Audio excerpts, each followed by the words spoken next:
Hello दोस्तों, आज हम बात करेंगे क्लास 10 के हिस्ट्री के फर्स्ट इम्पोर्टेंट चैप्टर की। और इस चैप्टर में हम हर एक टॉपिक को डिटेल और नोट्स के थ्रू समझेंगे। तो चलिए शुरू करते हैं। 1848 में एक फ्रांसीसी कलाकार फ्रेडरिक सोरियू ने 4 प्रिंटों की एक श्रृंखला बनाई, जिसमें उन्होंने लोकतांत्रिक और सामाजिक गणराज्यों से बनी दुनिया के बारे में अपनी कल्पना को दर्शाया। उनके प्रिंट 19वीं सदी के दौरान यूरोप और अमेरिका में बढ़ती राष्ट्रवादी भावनाओं का प्रतिबिंब थे। फ्रेडरिक सोरियू के प्रथम प्रिंट के मुख्य तत्व। जनता का मार्च। इस चित्र में यूरोप और अमेरिका के सभी आयु वर्ग और सामाजिक वर्गों के पुरुषों और महिलाओं को एक लंबे जुलूस में मार्च करते हुए दिखाया गया है। वे वहां से गुजरते समय स्वतंत्रता और ज्ञान के प्रतीक स्टैच्यू ऑफ लिबर्टी को श्रद्धांजलि अर्पित करते हैं। स्वतंत्रता को एक महिला के रूप में दर्शाया गया है, जिसके एक हाथ में ज्ञान की मशाल है और दूसरे हाथ में मानव अधिकारों का चार्टर। स्वतंत्रता का प्रतीकवाद। फ्रांसीसी क्रांति के बाद से ही स्वतंत्रता का मानवीकरण एक महिला के रूप में किया जाता रहा है, जो स्वतंत्रता और न्याय का प्रतिनिधित्व करती है। ज्ञानोदय की मशाल ज्ञान का प्रतिनिधित्व करती है, जबकि मानव अधिकार चार्टर मानव अधिकारों और लोकतांत्रिक आदर्शों का प्रतीक है। निरंकुश प्रतीकों का विनाश। अग्रभूमि में निरंकुश संस्थाओं के टूटे हुए प्रतीक जमीन पर पड़े हैं, जो दमनकारी निरंकुश शासन के पतन का प्रतिनिधित्व करते हैं। विशिष्ट राष्ट्र और झंडे।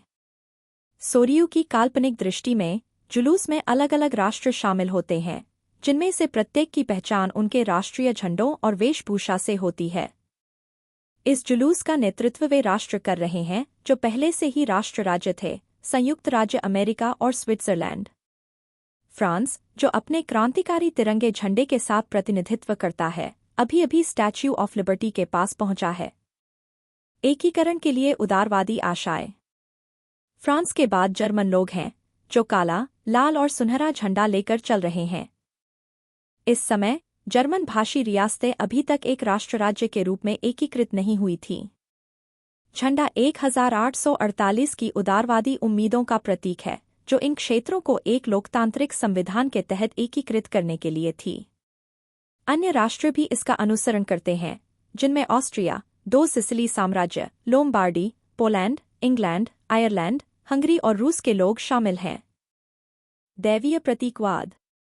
ऊपर स्वर्ग में मसीह, संत और स्वर्गदूत इस दृश्य को देखते हैं, जो राष्ट्रों के बीच भाईचारे और विश्व एकता के इस दर्शन की दिव्य स्वीकृति का प्रतीक है। 19वीं शताब्दी परिवर्तन की शक्ति के रूप में राष्ट्रवाद।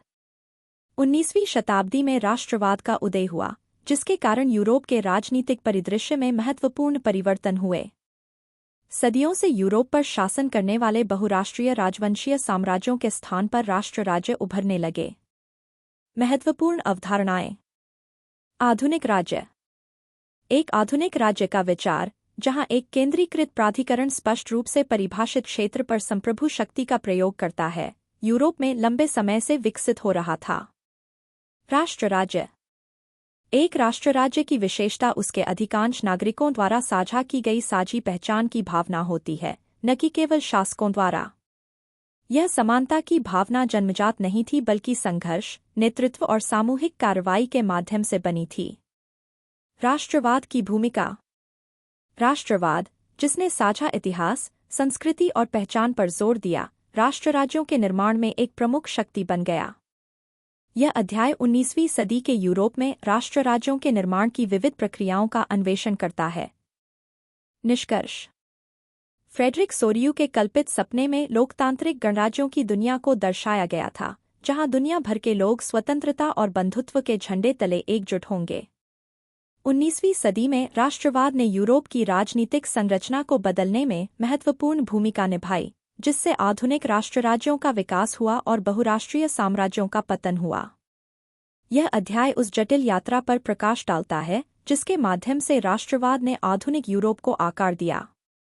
अगर आपको ये वीडियोस पसंद आया तो चैनल को लाइक, शेयर एंड सब्सक्राइब करना ना भूले और बेल आइकन को भी ऑन किया दी, जिससे कि सारे नोटिफिकेशन आपको टाइमली मिल पाए। Thank you for watching.